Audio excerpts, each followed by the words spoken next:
आदि कुछ नहीं करते।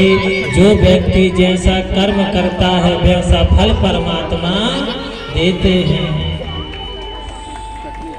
अब आप लोग कथा सुनने आए हैं तो आप लोगों को भगवान भागवत कथा सुनने का पुण्य फल प्रदान देंगे। और जो भागवत कथा सुनने नहीं आया, घर में खटराते बजा रहा है और वो सोचे भागवत सुनने का पुण्य मिल जाए तो कहाँ से मिलेगा।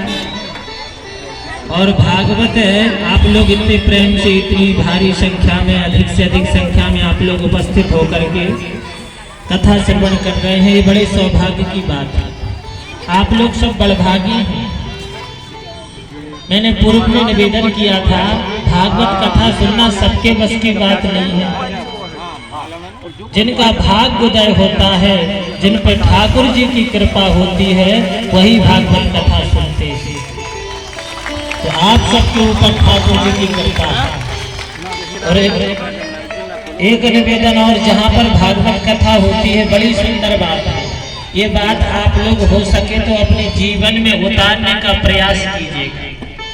जहाँ पर भागवत कथा होती है वहाँ पर संसार के सारे देवी देवता आते हैं। जहाँ पे भागवत कथा होती है तो महाराज, और संसार में जितने तीर्थ हैं, जहाँ भागवत कथा होती है तो महाराज कथा पंडाल में संसार के सारे तीर्थ आते हैं और सारे देवी देवता आते हैं।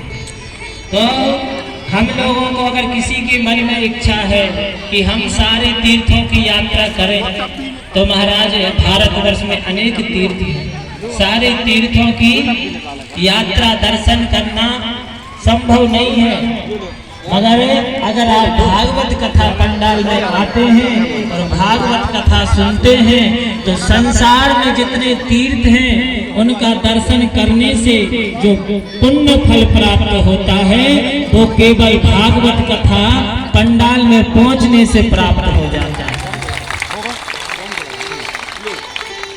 और भागवत कथा सुनने से संसार में जितने देवी देवता हैं उन देवी देवताओं की जो पूजा करने में पुण्य फल प्राप्त होता है वो भागवत कथा